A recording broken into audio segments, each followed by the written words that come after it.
Welcome to The Explainer. Today, we are going to break down the language of safety, the absolute must-know rules for anyone transporting hazardous materials. And trust me, this is way more than just about ticking boxes for compliance. This is about keeping people safe out there on the road. So let's just jump right in with this question. It's probably the most important question any commercial driver has to ask themselves before they even start the engine.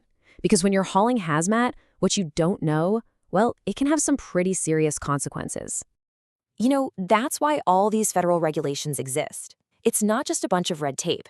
It's a whole system, really a kind of universal language that's designed to protect you, first responders, and, of course, the general public.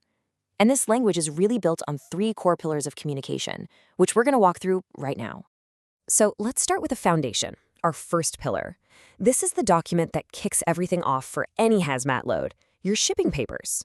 The best way to think about your shipping papers is like the biography of your shipment. Seriously, it is the single most critical piece of paper that tells absolutely everyone, from you to law enforcement to an emergency crew, exactly what they're dealing with if something goes wrong.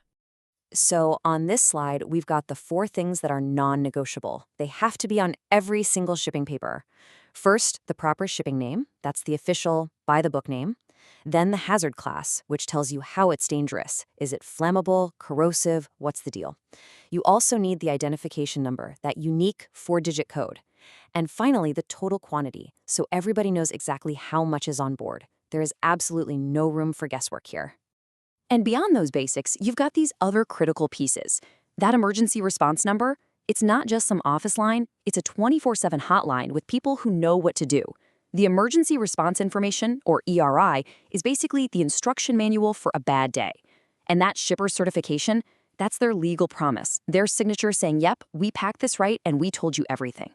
It's all part of a safety net. So why does this matter? It's all about speed. Just imagine a firefighter trying to quickly scan a long manifest in the middle of an emergency. This rule, right here, makes sure they can spot the hazardous stuff in seconds, not minutes. That little X or a bit of highlighter could literally be a lifesaver. Okay, pop quiz. This question comes straight out of the manual and for a really good reason. The most detailed information in the world doesn't do anybody any good if you can't get to it when it matters most. And that's the key, right? Readily available. That means within arm's reach while you're in the driver's seat, and in a very obvious, easy-to-find spot when you're not in the truck. You have to assume that if you can't get to it, someone else needs to, and fast. All right, pillar 1, the paperwork, is covered.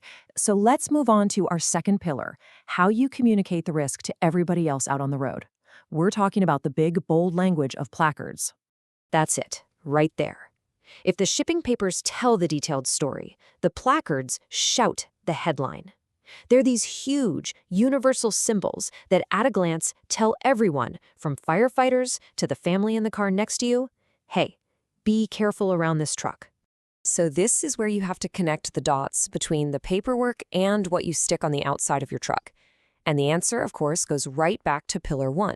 You got to know 3 things: the materials hazard class, the amount of it you're hauling, and the total weight of all the hazmat on your vehicle combined. The whole system really boils down to this 2-tiered guide. The stuff in Table 1 is the really, really nasty stuff. We're talking poison gas, certain explosives, things you just don't mess with. If you have any amount of that on board, you have to use a placard, no exceptions. For the less immediately dangerous stuff in Table 2, you generally need to put up a placard once you're hauling over 1,000 pounds. Now here's one of those specific little rules that can totally trip people up. The main takeaway is that the flammable placard is kind of like the more serious warning. So on a tank, you can use a flammable placard for a combustible liquid, but you can't do it the other way around. It's a small detail, but you gotta get it right. A few more key rules you just have to know. Visibility is everything, so that placard needs to be on all 4 sides of your vehicle, period. If something has a secondary risk, say it's both flammable and poisonous, that second hazard number has to be shown. Oh, and fun fact, the Class 9 miscellaneous placard, you actually don't need to use it for domestic transport. Okay, on to our third and final pillar, package markings. This is where we get into the fine print. We've gone from the paperwork to the outside of the truck, and now we're zooming all the way in to the individual package itself. You can think of this as your ground truth.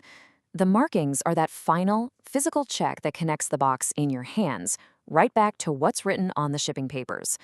It all has to line up perfectly. This is what ensures the right stuff is in the right box with the right warnings on it. And look at those package orientation arrows. I mean, how simple but brilliant is that? Just two arrows pointing up tells anyone who touches that box, hey, this side up. It's such a basic visual cue that can prevent a really dangerous leak. Now listen to this one closely, because it's an absolute ironclad rule.